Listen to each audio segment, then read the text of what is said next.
I am Diane Kolin from Toronto. I'm a musicologist, and I am today in St. Gallen in St. Laurencean Church for the inauguration of the Goll-Orgel, which is a new organ that was installed here and will be performed this weekend. And I am here with Thomas Trotter, who is an organist, a city organist in Birmingham, and who will perform the opening concert tomorrow night. Thank you for being with us. Pleasure. I wanted to know, to start, a little bit about you, where you come from, and where you studied music. Yes, originally I come from near Liverpool, and I was at school in Worcestershire, and then at the Royal College of Music in London for 2 years. And then from there I won a scholarship, an organ scholarship, to King's College, Cambridge. So as well as reading for an academic degree, I also accompanied the choir in King's College Chapel for their daily evensongs and tours and recordings. So it gave me a very all-round training as a musician, not just as an organist. So I think I had the best of both worlds, concentrated organ study at the Royal College of Music, and then a more general education at King's College, Cambridge. And then 4 years after I left Cambridge, I got the job of city organist in Birmingham, which was really my big break in the music profession. This gave me 30 concerts a year, a weekly recital, and it gave me a base from which to operate my freelance career. And when did you start in Birmingham? In 1983, so this year I'm celebrating my 40th anniversary. Happy anniversary. Thank you. Okay, and I think you also perform at Westminster?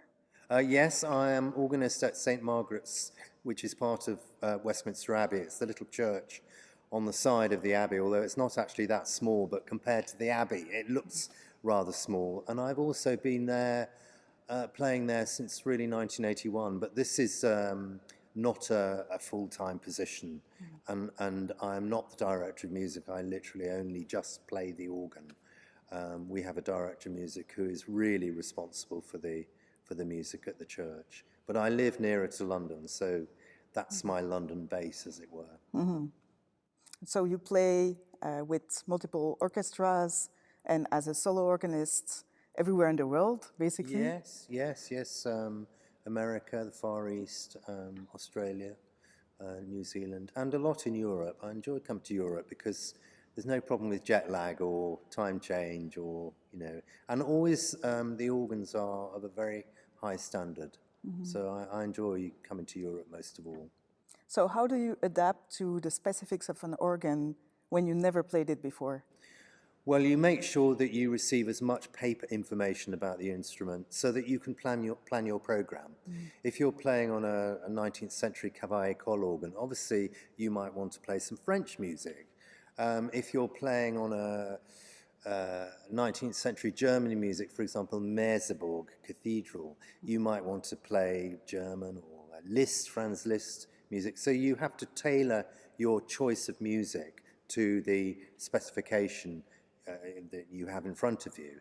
And then when you arrive to rehearse for the concert, then that's when the hard work really starts. You have to work out how you're going to plan your program so that it fits the organ in front of you. Obviously it becomes easier when you know the organ better, and it's quicker to work out the registrations. But that's what really makes being an organist so interesting, because every organ is unique to its own space. So actually playing these Cavaillé-Coll at Saint-Sulpice in Paris is completely different from playing the Müller organ in St. Bavo's Haarlem. And that's what makes being an organist so interesting. Okay, I see. And what is the difference when you play solo organ on the new organ and when you are being accompanied by a full orchestra? How do you integrate this? Playing with orchestra has different kind of problems that you have to resolve. First of all, ensemble. Sometimes you're sitting a long way away from the orchestra and you have to adapt to playing maybe a little ahead of the beat. Secondly, balancing. You need to make sure that you're loud enough. Often the organ is behind an orchestra, and it's difficult to make it carry over the heads of the orchestral players.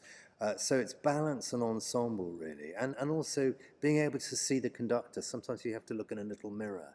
So there are different sets of problems that come with playing with orchestra. On the whole, I prefer playing on my own. I think I can show off more of what I can do. Playing with orchestra, it's more of a technical challenge, balancing and getting together with an orchestra. But playing on your own, there's much more interpretation and much more subtlety. So speaking of subtlety, here we have this new organ with sounds coming from multiple directions. Yes, absolutely. So you practiced it to prepare your concert tomorrow? I've spent many hours so far, and this organ has a playback system, so I can record myself while I'm playing and then play it back and walk down into the church so I can hear the effect of these different divisions. Because you never hear the organ as the audience or the congregation hear it when you're much closer to the pipes. But with this playback system, I have a very good idea of the effect, the general effect in the main body of the church. So it's been really interesting. So can you talk a little bit about what you intend to play tomorrow night for your concert? Yes, I'm starting in a very traditional way with music by Bach. And then I'm going to explore the new divisions, the division there and the division there. And that will be used antiphonally with the old organ, the Kuhn organ there. And then later on in the program, I'm playing more romantic music where you need to combine all the stops to create a very broad and warm sound. And then by the end, I'm going to use every stop on the organ, so very loud, full sounds. So hopefully I'm going to explore the whole panoply of stops, and there are many different possibilities here. You can't show off everything, but I intend to show off a lot of the organ. Okay.